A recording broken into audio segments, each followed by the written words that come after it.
इसमें अब एक बड़ी इंपॉर्टेंट और चीज़ हुई है चांडियो साहब, और वो ये हुई है कि आज सदर आसिफ जरदारी साहब ने मोहसिन नकवी साहब को फ़ोन किया और उन्हें फौरी तौर पर कराची बुलाया है ताकि पीपल्स पार्टी और PMLN के दरमियान या सिंध और पंजाब की हुकूमतों के दरमियान जो तनाव है उस पर बात की जा सके। लेकिन इसमें मोहसिन नकवी साहब कैसे रेलेवेंट आदमी है? मुझे नहीं पता कि क्यों बुलवाया है, न कोई ऐसी बात वाज़ेह हुई है। हाँ, पाकिस्तान के वज़ीर दाखिला हैं, इस हवाले से कोई बातचीत हो सकती है, लेकिन सही माना में मुझे इल्म नहीं है इस बात का कि ख़ास तौर पे बात क्या होगी। लेकिन जो सूरत हाल सिंध और पंजाब के बीच में बनाई गई है बदकिस्मती से, हमने नहीं की। ये हमारी सियासत नहीं है। हमने कभी भी किसी मरहले पर मजमूई तौर पर पंजाब को कुछ बुरा भला नहीं कहा, और न कभी मेरे लीडर ने, बिलावल साहब हो, आसिफ साहब हो, मेरे लीडर हो, उन्होंने कहा हो सिंध और सिंधी, ये भी हमने कभी, ये हमारी ज़बान नहीं है। भुट्टो साहब का कत्ल हो गया और कत्ल का ज़िम्मेदार ज़ियाउल हक है, उसके साथ नवाज शरीफ साहब खड़े थे। बेनज़ीर साहब का कत्ल हो गई, मुशर्रफ का ज़माना था, लेकिन हम उसमें भी समझते कि गलतियाँ हुई इनसे, लेकिन हमने कभी भी नहीं कहा कि पंजाब और पंजाबी। ये पहली बार लफ्ज़ इस्तेमाल किया है मियाँ साहब की साहबजादी ने कि पंजाब और पंजाबी के खिलाफ होगा तो मैं घर पे छोड़ आऊँगी। अब किस घर पे छोड़ आएंगी वो तो उनको पता है, लेकिन हमने तो ये लफ्ज़ ही इस्तेमाल नहीं किया, कभी नहीं इस्तेमाल किया हमने सिंध और सिंध। आपकी रीडिंग क्या है चांडियो साहब के मरियम साहबा ये सब फिर क्यों कर रही हैं? ये आज वैसे हम यानी मरियम साहबा ने अगर तनकीद की है और मुसलसल कर रही हैं, तो वो क्या क्यों कर रही हैं? आपके ख्याल में क्या वजह हो सकती है इसकी? मेरा अपना ख्याल है, अब तक ये तो कर रहे हैं लोग कि चचा के लिए मसाइल पैदा कर रही हैं। ये भी कुछ किस हद तक तो मैं तस्लीम करता हूँ, वो अपने वालिद के सिवा किसी को नहीं उस कुर्सी पे देख सकती, भी चाहे चचा हो या कोई और। लेकिन मेरा अपना ख्याल है कि ये जो इनके गले में PTI पड़ गई है ना पंजाब में, उस गिरी हुई साख को ये ऊंचा करने के लिए फिर वो पुराना दाव पेच पंजाबी जाग वाला खेलना चाहते हैं, और खालिस नस्ल परस्ती की बुनियाद पर वो वहाँ अपनी जमात को खड़ा करना चाहते हैं। लेकिन ज़माना बहुत आगे निकल गया है। मेरा ख्याल है मरियम बीबी को अभी ये रास्ता अख्तियार नहीं करना चाहिए। माजी में जिन लोगों ने अख्तियार किया उनको आपने गद्दार करार दिया।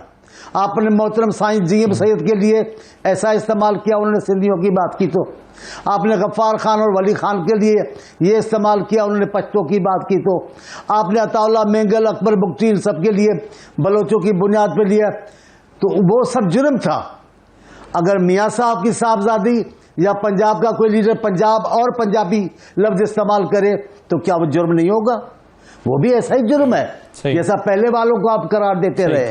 मेरा ख्याल है ये तरीका पंजाबी कार्ड खेला जा रहा है। हमसे ऐसा हुआ क्या है? बिल्कुल ठीक है, लेकिन मैं अगेन समझने की कोशिश कर रहा हूं सब मेहमानों से, ये अगर ये किया जा रहा है तो क्यों किया जा रहा है? यानी अगर पंजाबी कार्ड इस्तेमाल किया भी जा रहा है तो इसकी वजह क्या है? इसमें मैं तो कह रहा हूं भाई, मैं तो कह रहा हूँ PTI ने जो उनको गले में पड़ी हुई है उसके मुकाबला करने के लिए खालिस वही कौमी लिसानी नारा बुलंद करके पंजाब में कुव्वत हासिल करना चाहते हैं।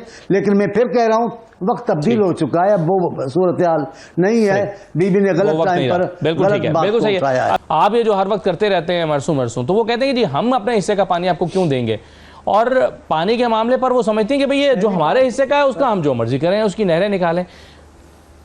पहली बात तो ये है कि ये वफाक है, ये एक इलाका नहीं है, ये 3-4 कौमों का इत्तेहाद का मुल्क है। यहाँ जो भी वफाक में आए या जिसको वफाक का इंतज़ाम मिले उसको अपना लबो लहजा ठीक करना चाहिए। इतने तकब्बुर से बात करना तो नवाज शरीफ साहब को भी हजम नहीं हो सका, मरियम बीबी तो कोई शय ही नहीं है, लेकिन इतना बड़ा तकब्बुर के साथ उनकी बदली इतलात में सुन रहा था मरसू।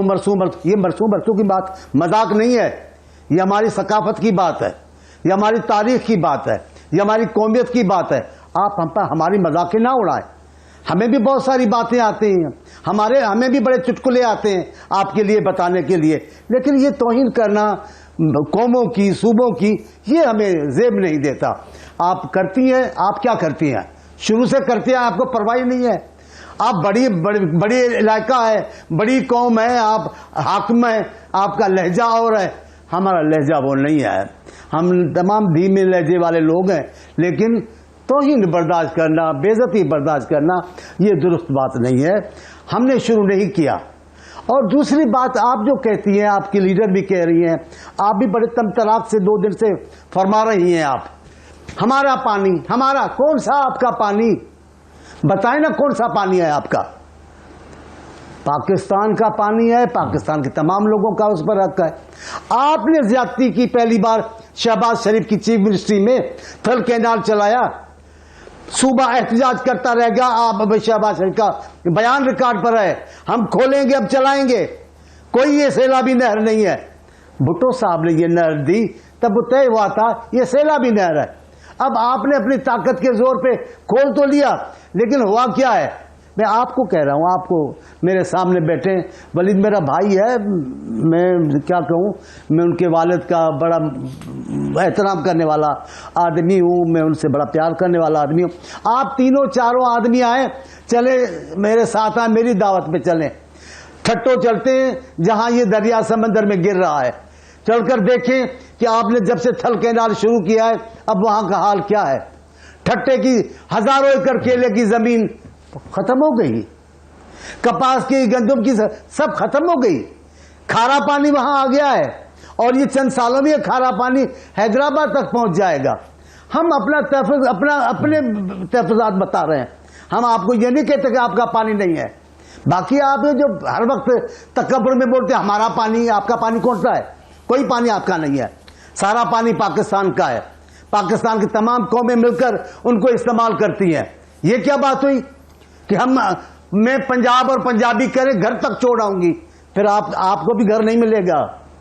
जब आप हमें घर छोड़ने जाएंगी तो आपका भी घर लापता हो चुका होगा, और ये पहले भी हो चुका है।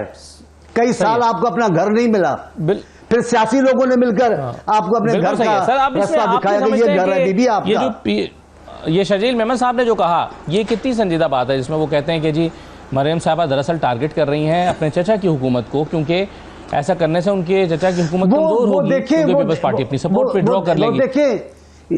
ये देखें सियासी तज्जिया है कि हम इत्तेहादी हैं, हमने हुकूमत की हिमायत की है, हमें। लेकिन आप ये सोच तो नहीं रहे हैं ना कि आप अपनी हिमायत विड्रॉ कर लें इस सब के बावजूद।